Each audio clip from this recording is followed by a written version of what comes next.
Darkness has no end when it wears the Please, face of let light. me go. Mary thought the covenant's grip was Forgive broken, me, but the please. dead do not stay buried, and vows made in blood cannot be Please, undone. let me go. Now, the villagers march in trance, Forgive the me, herald speaks please. of two brides, and her mother's voice carries warnings from the abyss. In the firelit night, betrayal waits beside her, the covenant tightens its chains, and the altar hungers for her blood. This is not survival. This is the choosing. The night had teeth. It bit at Mary's skin as she stood trembling at the edge of the clearing, the ruined mission house still glowing behind her like an open wound. For a moment she thought the silence meant safety. Then she heard it, soft at first, like the shuffle of wind over dry leaves. Footsteps. Many of them. She turned, her breath catching in her throat. From the bush paths and the dark ridges, they came, men and women of Kimbra, their eyes glazed white, their feet bare and blackened with soil. They moved in eerie unison, a torch in every hand, their faces blank as stone. Their bodies swayed to a rhythm Mary could not hear, but she felt it in her bones, a pull, deep and wrong, dragging her toward the ruins. Elijah's hand gripped her shoulder, firm but shaking. "They are not alive in the way you think," he whispered, his voice hoarse. "The covenant calls them." Ngozi's sharp intake of breath broke the night. "Witnesses," she muttered bitterly. "Every wedding needs witnesses." Mary's stomach knotted as she realized what they were marching toward, not just her, but the altar of vows Daniel had promised. She tried to move, but her legs felt heavy, her breath locked inside her chest. The villagers' chant rose, low and guttural, vibrating against her ribs. Her mother's hum, that same dreadful hymn, threaded through it, weaving Grace's voice into the chorus. Mary's heart twisted. She could see her mother now, at the front of the procession, her wrapper dragging against the wet earth, her eyes glowing faintly as her lips moved with unnatural steadiness. Mary's throat burned. "Mama," the words slipped out of her, but the figure didn't falter. Elijah pulled her back sharply. "Do not call her. She cannot hear you in that state." But Mary couldn't believe that, not fully. For just a moment, she thought she saw a flicker of her mother's real eyes, something soft breaking through. Hope lit briefly inside her chest before it died again in fear. Then, without warning, the front row of villagers stopped. They lowered their torches in perfect rhythm, flames bowing toward the earth. A path opened between them like a corridor of fire, and at the far end a figure emerged, robed, stooped, eyes blind and white, leaning on a carved staff. His presence silenced even the night insects. Elijah's face went rigid. "The herald," he breathed, his words almost a curse. The figure raised his staff and pointed directly at Mary. "The bride has been called," he said, his voice carrying like thunder. "And before dawn, she will be given." The firelit corridor of villagers parted wider as the old man shuffled forward, the carved staff tapping against the damp earth with each step. His robe was tattered, once white but now the gray of old bones, stained by ash and time. His eyes, pale and sightless, stared through Mary as though vision was never necessary. Mary's chest tightened, her legs threatening to give way beneath her. Elijah stiffened beside her, his voice little more than a hiss. "The covenant herald. He speaks with their tongue." Ngozi's scarred jaw clenched, anger sparking where fear might have been. "I thought he was long dead," she muttered. The herald raised his staff, and at once the villagers' humming ceased. The night was suddenly too quiet, every cricket silenced, the torches crackling the only sound left alive. His voice came, not loud, but so heavy that it sank into Mary's bones. "The bride stands before us." He pointed at her, the staff trembling as if eager to strike. Mary's throat closed. She wanted to scream that she wasn't anyone's bride, but her voice was trapped under the weight of his presence. "She shall be bound before dawn," he continued, lest the covenant consume her flesh and soul alike. Mary's heart hammered in her chest. Her lips parted to deny him, but what he said next made the words die in her throat. "Not one bride," the herald intoned, "but two." The villagers stirred, whispering like dry leaves in the wind. Elijah's head snapped toward him, his gaunt face sharp with shock. "Two," he rasped. Ngozi's fists clenched at her sides, her scar pulling tight as her eyes flicked from Mary to the herald with sudden suspicion. The old man's blind gaze swept the crowd, his voice growing louder, layered, as though more than one throat spoke through him. "The covenant demands a doubling. 2 brides. 2 pages sealed in blood. Only then may the vow endure." Mary staggered back, shaking her head, her eyes darting toward her mother at the front of the procession. Grace's humming deepened, almost as though she had heard and understood, though her eyes still glowed blankly. "No," Mary whispered, tears stinging her eyes. The herald struck his staff against the ground, the sound like a crack of thunder. "2 must walk to the altar. 2 must write the vow. Without it, the fire shall claim all." Elijah caught Mary's arm, his grip tight. "This is new," he muttered urgently, "they're changing the ritual." But Mary's gaze was fixed on Ngozi, who was staring back at her with something dark in her eyes.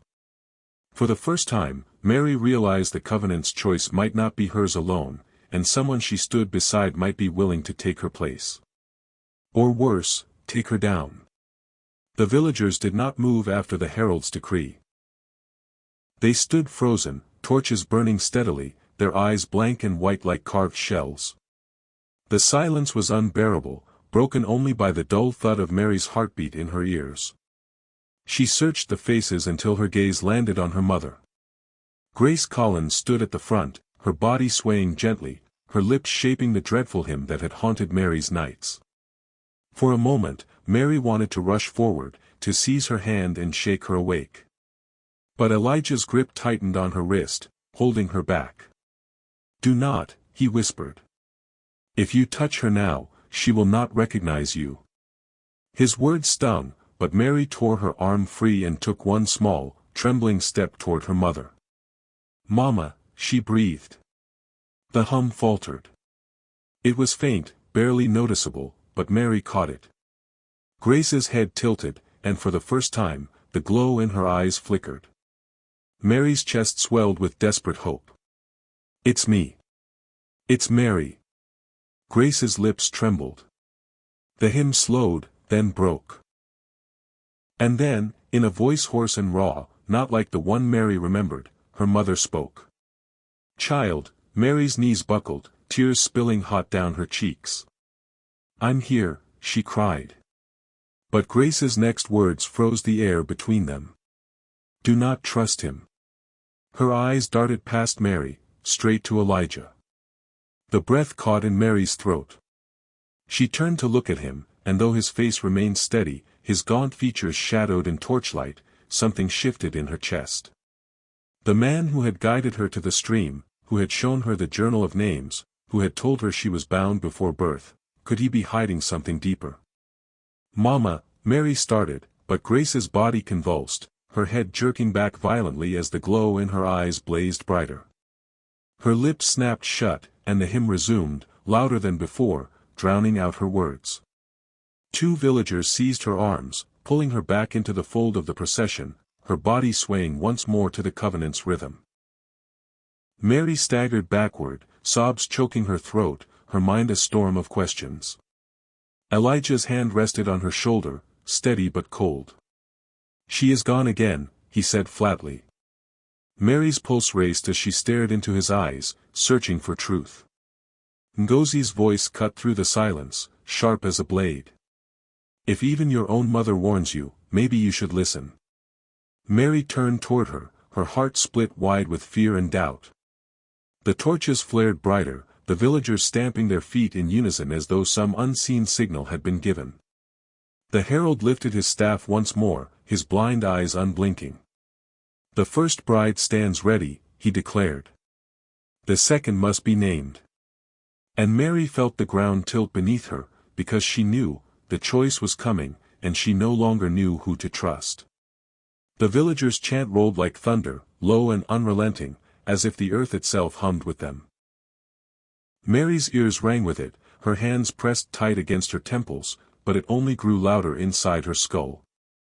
Elijah knelt some paces away, scrawling furiously in his journal, muttering prayers and fragments of scripture under his breath. His lips moved too quickly, too desperately, and Mary could not shake her mother's warning, "Do not trust him." She turned instead toward Ngozi, who stood at the edge of the clearing, her arms wrapped tight around herself. In the torchlight her scar caught the glow, stark against her skin, but her eyes were far away. Mary approached hesitantly. "Ngozi." The older woman didn't look at her. She was whispering, barely audible, as though to herself. Mary leaned closer, and her chest tightened at the words. "Chike, my Chike, your name is still in their book." Her voice broke like dry wood. Mary swallowed, her own pulse quickening. "Your husband." Ngozi's lips trembled. Slowly, she turned, her face raw with a grief so deep it felt bottomless. "They promised salvation.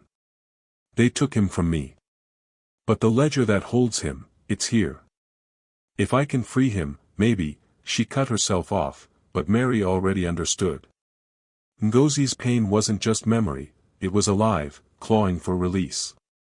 The Herald staff cracked against the ground, the sound slicing through the air. "The second bride must be named," he declared again, his blind eyes unblinking.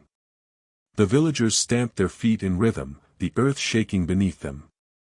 Ngozi's gaze shifted from Mary to the torchlit faces, then back again. Her lips parted, and in that moment Mary saw the war raging inside her, grief against loyalty, longing against justice.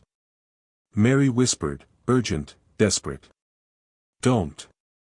If you call me, I'll be bound.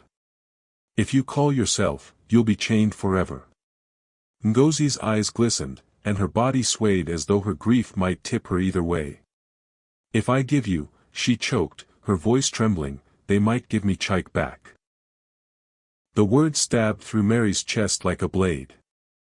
For a heartbeat, she saw it, Ngozi's betrayal, her own name spoken as an offering. She staggered back, her breath ragged. Elijah finally looked up, his gaunt face pale as ash. "She will break if we let her," he warned. The villagers' chant swelled higher, their torches lifting as though in anticipation of Ngozi's choice. Mary's tears streamed freely now, her heart pounding against her ribs. "Ngozi, please," she begged, her voice cracking. "Don't give me to them. Don't give yourself to them." Ngozi's jaw trembled, her scar twitching as if it ached.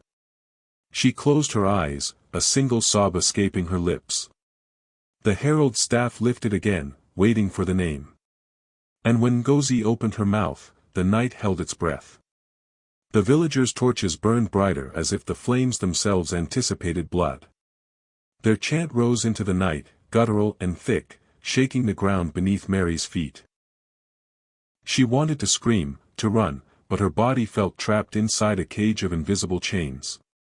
Ngozi's sob still lingered in the air, her lips trembling, her choice unspoken but dangerously close. The Herald's blind eyes turned toward her, his staff pounding once against the earth, the sound like a heartbeat that wasn't hers. "The vow begins," he declared. The villagers moved in unison, forming a perfect circle around the clearing. And from the smoke, Daniel Grace appeared. His robe glowed unnaturally white, gold embroidery shimmering against the red firelight. His crimson eyes fixed on Mary, calm, certain, almost tender. At his sides, the twins emerged, taller than men should be, their faintly glowing eyes sweeping the circle. Daniel's voice rang steady, every word sinking into the marrow of Mary's bones. "Bring the bride forward." Elijah lunged to Mary's side, his rosary swinging wildly from his hand. "No." His voice cracked, raw with desperation. He pulled her back, clutching her shoulders as though he could anchor her against the weight of the covenant. But the villagers surged forward, hands outstretched, their blank eyes unblinking. Mary's chest heaved, panic breaking loose as their fingers brushed her arms. The twins raised their staffs in perfect unison, chains of faint red light spilling into the air, binding her legs where she stood. "You cannot fight what is written," Daniel said softly, almost like a lover whispering into her ear. "You can only seal it." Elijah roared, yanking a silver crucifix from his coat pocket. He thrust it high, shouting words of scripture that cracked with fire.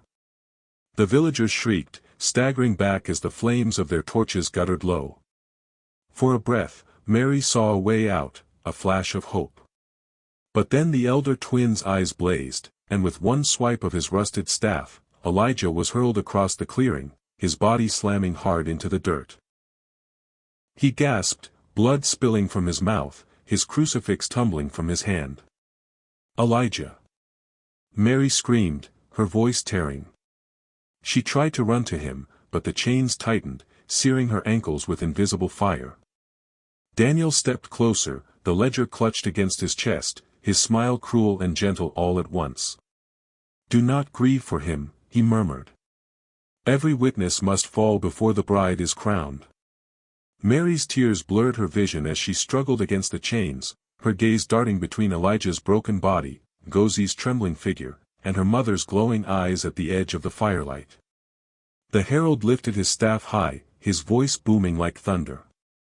"Let the vow be written." And the circle of villagers dropped to their knees, chanting in one voice as Daniel extended his hand to Mary. The night burned with firelight, and in that moment, Mary knew, the altar was waiting, and her blood would be the ink. The circle of villagers pressed closer, their white eyes glowing in the torchlight as they chanted with one voice. The sound rose like a storm, swallowing every thought in Mary's head. Her mother stood among them, lips moving in the same dreadful hymn, her hands outstretched as if blessing the ritual.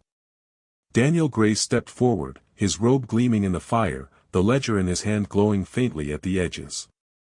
His voice was soft but carried like thunder. "It is time, Mary. Write the vow, and I will give your mother back to you." His hand extended, open, waiting. Mary's chest heaved as she stared at him, then at Elijah lying broken on the ground, blood glistening at his mouth. Ngozi stood rigid nearby, her fists trembling, her face torn between rage and grief. The herald's staff rose into the air, his blind eyes shining with an unnatural light. "The page awaits," he declared. "And blood shall be its ink."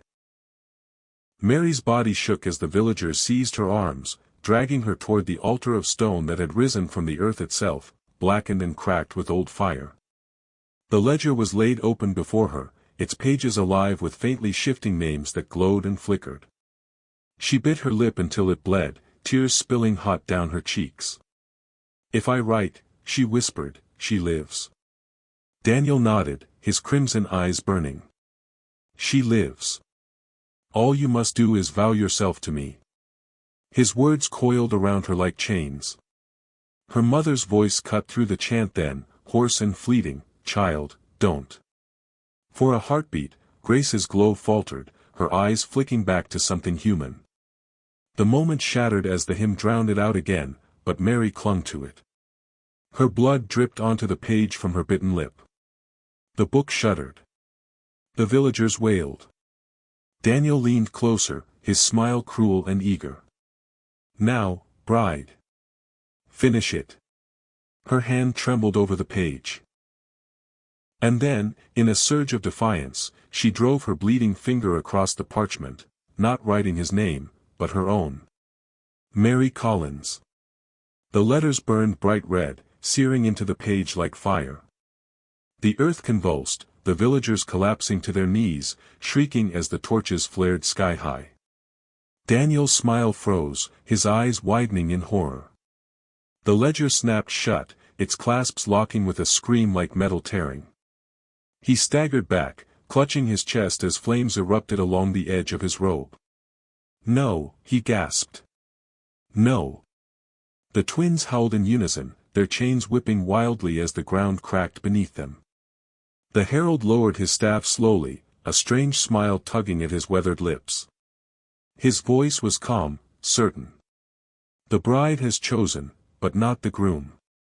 Daniel's scream split the night as fire consumed him, his figure twisting in the flames, his crimson eyes burning even as his body fell into ash.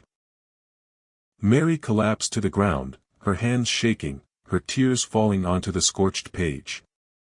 The chanting was gone. The torches burned low. And in the silence that followed, one truth hung heavy: she had bound something, but whether she had destroyed the covenant, or chained herself to it forever, she did not yet know. Thank you for watching. Kindly hit the subscribe button because more goodies on the way.